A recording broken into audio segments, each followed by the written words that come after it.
अध्यक्ष मानसा सतीश असीजा, मुक्तसर साहिब गुरप्रीत सिंह मलूका वरिष्ठ BJP leader, Harmandar Singh Jassi senior BJP leader, Rakesh ji Lok Sabha incharge, Manpreet Singh Badal प्रदेश कोर कमेटी मेंबर, यहां मौजूद मेरे सभी सम्मानित बहनों एवं भाइयों, इस स्थान पर लंबे समय के बाद किसी पब्लिक मीटिंग को एड्रेस करने के लिए आप सबके सामने मैं उपस्थित हुआ हूं।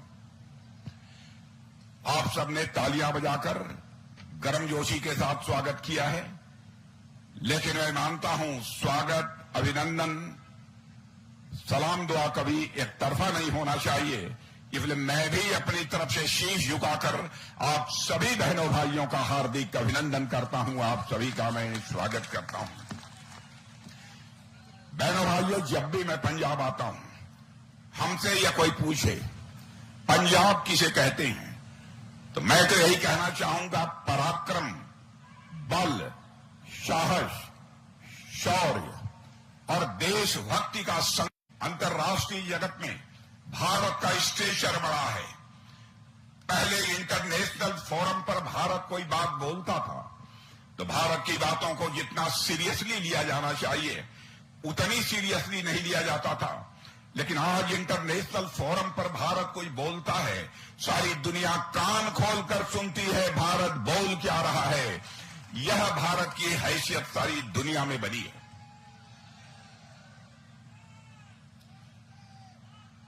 मेरे बहनों भाइयों, देश की इकॉनमी, धन दौलत के मामले में भारत के बारे में सारी दुनिया में यह धारणा थी, यह गरीबों का देश है भारत, यह कमजोर लोगों का यह देश है भारत। इस भारत के बारे में सारी दुनिया में आज यह धारणा बदल चुकी है। जहां तक धन दौलत का प्रश्न है, इकॉनमी का प्रश्न है, 2004 से लेकर 2014 तक दुनिया के देशों में हमारी इकॉनमी, हमारे अर्थव्यवस्था का आकार यानी धन दौलत के मामले में दुनिया के देशों में भारत 11वें स्थान पर खड़ा था। लेकिन हमारे प्रधानमंत्री मोदी जी ने 8 वर्षों के अंदर वह करिश्मा कर दिया कि हमारा भारत धन दौलत के मामले में दुनिया के देशों में जो 11वें स्थान पर खड़ा था, मेरे बहनों भाइयों, वह जंप लेकर आज दुनिया के देशों में 5वें स्थान पर खड़ा हो गया है। मैं ही नहीं बल्कि दुनिया के अर्थशास्त्री और बड़ी बड़ी फाइनेंशियल फर्म्स अब इस बात का दावा कर रही हैं, दुनिया में सबसे तेजी से आगे बढ़ने वाली इकॉनमी, दुनिया में सबसे तेजी से आगे बढ़ने वाली अर्थव्यवस्था यदि किसी देश की है तो मेरे बहनों भाइयों वो हमारे और आपके देश या भारत की है। मेरे बहनों भाइयों, लोगों का मानना है भारत यदि मोदी जी के नेतृत्व में ऐसे ही आगे बढ़ता गया तो वह दिन दूर नहीं है, यानी 2027 आते आते हमारा भारत दुनिया के टॉप 3 कंट्रीज में आकर खड़ा हो जाएगा। मेरे बहनों भाइयों, एक अमेरिका होगा, दूसरा चाइना होगा, तीसरा देश दुनिया में कोई होगा तो हमारा और आपका देश ये भारत होगा। यह भारत की हैसियत सारी दुनिया में बनी है। हमारे प्राइम मिनिस्टर का यह संकल्प है 2047 तक भारत को हम दुनिया की डेवलप्ड कंट्रीज के रूप में खड़ा करेंगे। यह कोई छोटा संकल्प नहीं है, यह छोटी प्रतिज्ञा नहीं है।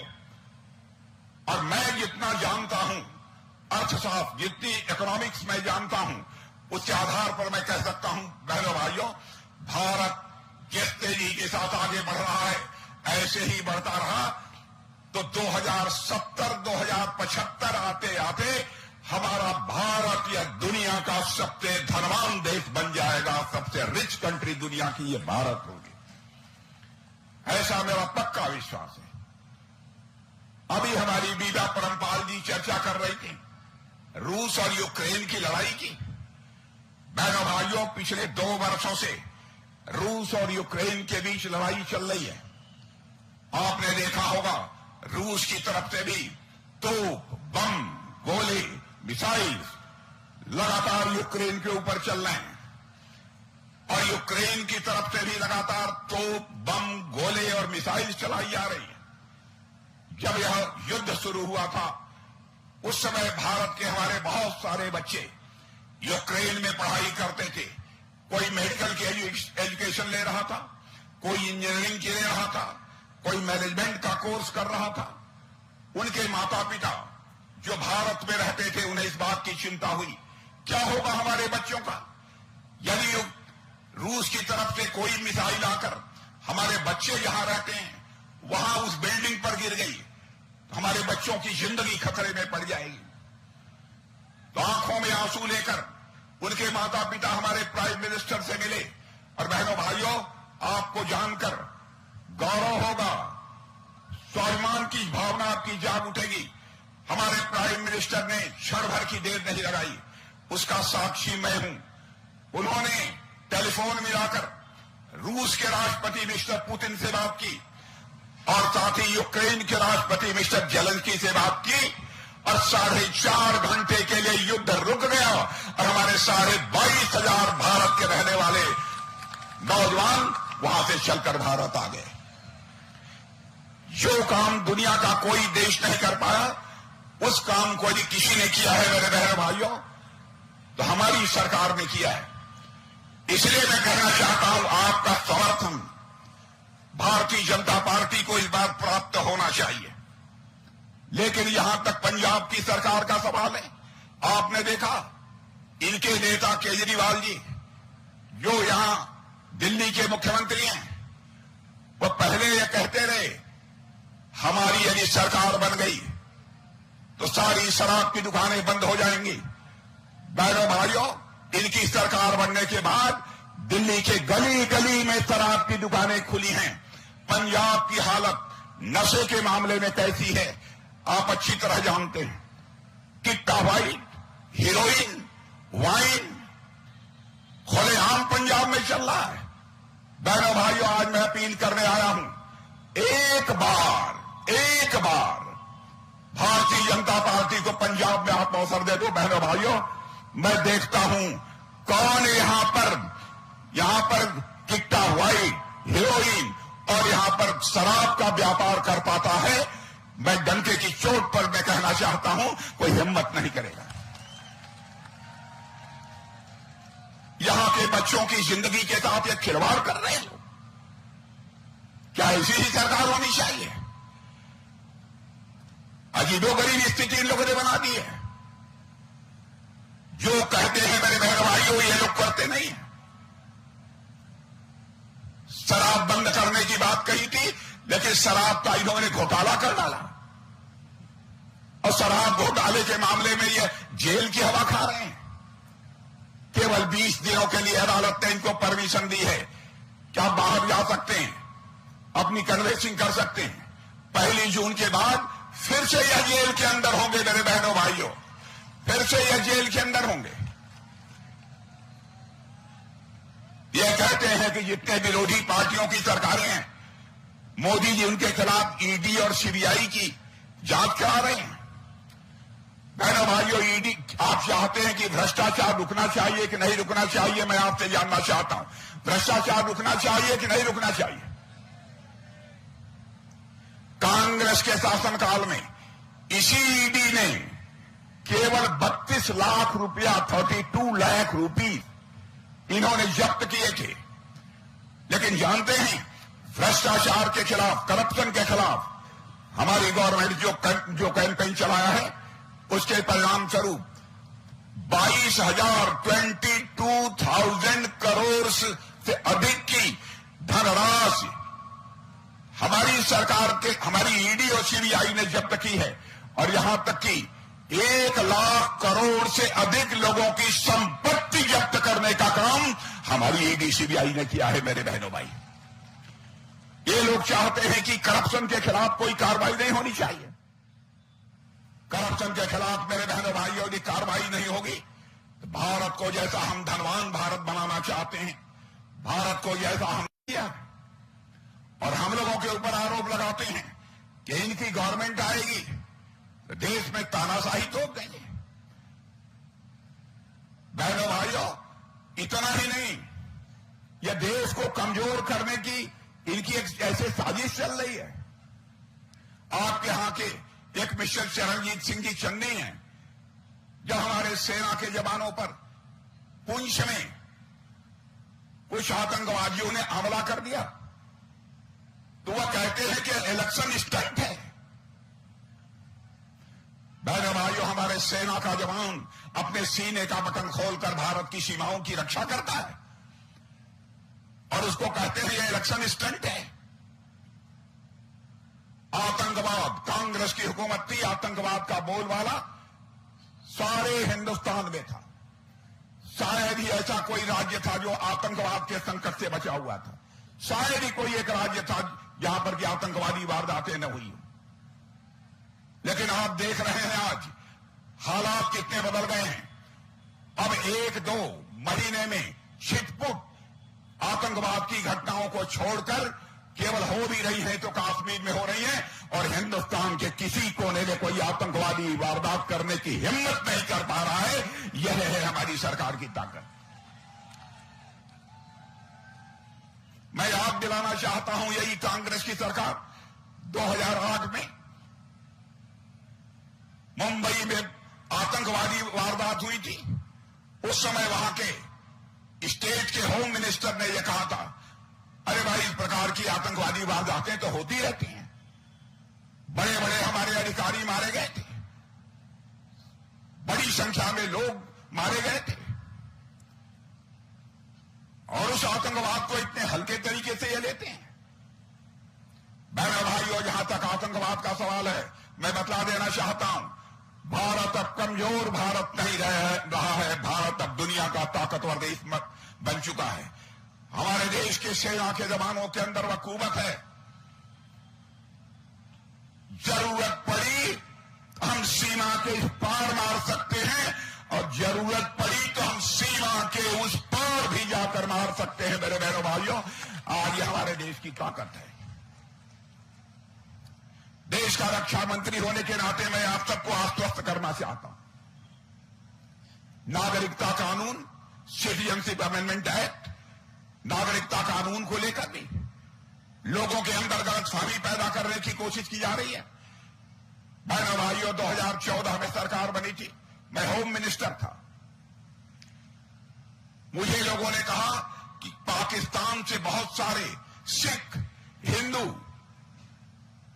अपनी फैमिलीज के साथ भगकर आए हैं, और दिल्ली में मजनू के टीला पर बेचारे जिस प्रकार की जिंदगी जी रहे हैं, वहां न पीने के लिए पानी था, न कोई टॉयलेट थी। साहब, एक बार आप चलकर अपनी आंखों से देखिए। बहनों भाइयों, मैं स्वयं होम मिनिस्टर के रूप में चलकर दिल्ली के उस मजनू टीला पर देखा। मैंने देखा कि हम वहां से आई हुई, चाहे सिख हो तो हिंदू हो, माताएं बहनें किस प्रकार की जलालत की जिंदगी जी रही थी। आते ही मैंने प्रधानमंत्री मोदी जी से चर्चा की, और मैंने कहा, मोदी जी, अब इस पर एक नागरिकता कानून बनाया जाना चाहिए। मोदी जी ने कहा, राजनाथ सिंह गो अहेड। और मेरे बहनों भाइयों, हम लोगों ने नागरिकता कानून बनाया। हम लोगों ने नागरिकता कानून बनाया, जिसका भी पाकिस्तान, बांग्लादेश, अफगानिस्तान में धार्मिक उत्पीड़न होगा, यदि वह भारत आता है तो ससम्मान उसको हम भारत की नागरिकता देंगे, भारत की सिटीजनशिप देंगे। इन सब सारी चीजों की ओर किसी का ध्यान गया है बहनों भाइयों, तो हमारी ही सरकार का गया है। कांग्रेस ने कभी भी इनकी चिंता नहीं की है। और भारत का जहां तक प्रश्न है, भारत अब धरती की ही बात नहीं करता है बहनों भाइयों, सूर्य की भी बात करता है, चंद्रमा की भी बात करता है, मंगल ग्रह की भी बात करता है। आपने देखा होगा, हमारे देश के वैज्ञानिकों ने यह कोशिश की थी कि हम चंद्रमा तक पहुंचे, लेकिन जब कामयाबी उनको नहीं मिल पाई, तो उसके बाद हमारे प्रधानमंत्री ने वैज्ञानिकों से मिलकर उनकी पीठ थपथपाई थी, और यह कहा था, मेरे बहादुर वैज्ञानिकों, चिंता मत करो, जितने पैसे की जरूरत होगी आपको मुहैया कराया जाएगा। उनकी हौसला अफजाई की, और उसके बाद ऐसे हालात पैदा हो गए कि हमारे देश के बहादुर वैज्ञानिकों ने चंद्रयान-3 तैयार कर दिया बहनों भाइयों, और वह चंद्रयान-3 चंद्रमा के साउथ पोल पर पहुंचकर वहां पर उसका लैंडर लैंड कर गया मेरे बहनों भाइयों, और चंद्रमा के साउथ पोल पर पहुंचने वाला यह भारत, यह दुनिया का यह अकेला देश बन गया। हर दृष्टि से भारत तेजी के साथ आगे बढ़ता जा रहा है। इसलिए मैं आप सभी से अपील करना चाहता हूं, आपका अब भारतीय जनता पार्टी की सरकार बनने जा रही है। यह केवल मैं नहीं कह रहा हूं, दुनिया के सारे देश कह रहे हैं, सारे राजनीतिक विश्लेषक की सच्चाई को मानते हैं। राहुल जी की हालत यह हो गई है कि पाकिस्तान के farmer minister mister Fawad Hussain इनकी तारीफ कर रहे हैं, प्रशंसा कर रहे हैं। वह कह राहुल ऑन फायर। बहनों भाइयों, यह बात समझ में नहीं आती। भारत के लोगों के द्वारा इनका समर्थन तो नहीं हो रहा है, अब पाकिस्तान के लोग इनका समर्थन कर रहे हैं। पहले अमेठी हारे थे तो केरल चले गए, अब रायबरेली से चुनाव लड़ रहे हैं, अब रायबरेली से हारेंगे तो कहां जाएंगे यह मैं नहीं जानता, वो खुद ही जानते हैं और यह समय बतलाएगा। अजीबोगरीब स्थिति इन लोगों ने पैदा की है और हम लोगों ने अभी फैसला किया है मेरे बहनों भाइयों कि हम इस देश में बार बार चुनाव नहीं चाहते, क्योंकि समय की भी बर्बादी होती है और साथ ही साथ रिसोर्सेज की, संसाधन की भी बर्बादी होती है। इसलिए हम लोगों ने फैसला किया है, इस बार हमारी सरकार बन रही है। सरकार बनने के बाद 5 साल के अंदर ही 1 नेशन 1 इलेक्शन की व्यवस्था की जाएगी मेरे बहनों भाई। विधानसभा और लोकसभा ये चुनाव दोनों साथ होने चाहिए, यह हम लोगों का संकल्प है। ये लोग पहले भी बहुत सारी बातें करते रहे, लेकिन अपने किसी वादे को इन्होंने पूरा नहीं किया।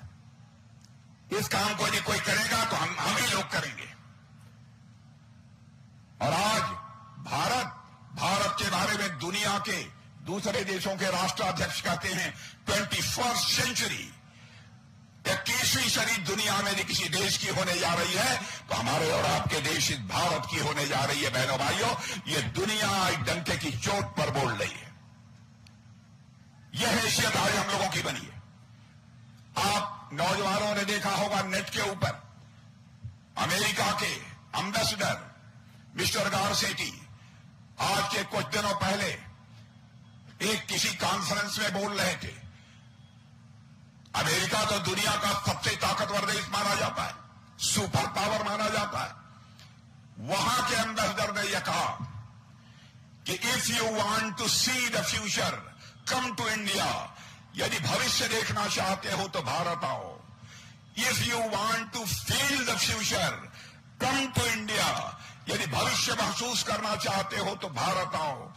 If you want to work on future then come to India, यानी भविष्य पर यदि काम करना चाहते हो तो दुनिया के दूसरे देश में जाने की जरूरत नहीं है, भारत में आओ, यहां काम करो। बहनों भाइयों, दुनिया के सबसे ताकतवर देश के राजदूत ने यह बात कही है भारत के बारे में, तो भारत के बारे में बड़ी तेजी के साथ धारणा बदली है मेरे बहनों भाई। पंजाब की हालत देखकर मेरे बहनों भाइयों बेहद चिंता होती है हम लोगों को। क्या हो रहा है? Mining mafia, drug, shooter gang, यह मनमानी तरीके से काम कर रहे हैं और पूरी राज्य सरकार इस समय भारी कर्ज में है और यहां के मुख्यमंत्री मौज में हैं और यहां के मुख्यमंत्री बराबर अपने दिल्ली के दरबार में वहां पर हाजिरी लगाने के लिए जाते हैं। पंजाब की नहीं चिंता नहीं रहती है। इसीलिए मैं कहने आया हूं बहनों भाइयों कि आप सबका पूरा समर्थन भारतीय जनता पार्टी के प्रत्याशी हमारी बीबा परमपाल कौर जी को प्राप्त होना चाहिए, अपील करने के लिए आया। बीबा परमपाल कौर जी की क्वालिफिकेशन, इनकी योग्यता को लेकर मैं समझता हूं कोई क्वेश्चन मार्क नहीं लगा सकता। और अभी पहली बार मैं बीबा परमपाल कौर को बोलते हुए पहली बार मैंने सुना है। और बहनों भाइयों, बीबा परमपाल कौर जिस तरीके से अपनी बातों को रख रही थी, मैं पूरी तरह से कॉन्फिडेंट हूं, मुझे पक्का विश्वास है कि आपकी बीबा परमपाल कौर यदि यहां से इलेक्ट होकर भारत की पार्लियामेंट में पहुंचती हैं तो पंजाब की सारी समस्याओं को इफेक्टिव तरीके से, प्रभावी तरीके से संसद में आवाज देने का काम बीबा परमपाल कौर करेंगी, ऐसा मेरा पक्का विश्वास है। और मैं चाहता हूं कि सचमुच यदि बीबा परमपाल कौर को अपना समर्थन देना चाहते हैं, सारे लोग एक बार हाथ उठाकर तालियां बजा दीजिए और अपना आशीर्वाद। सब्सक्राइब कीजिए हमारे चैनल को और बेल आइकॉन को दबाइए हमारी लेटेस्ट वीडियो सबसे पहले देखने के लिए।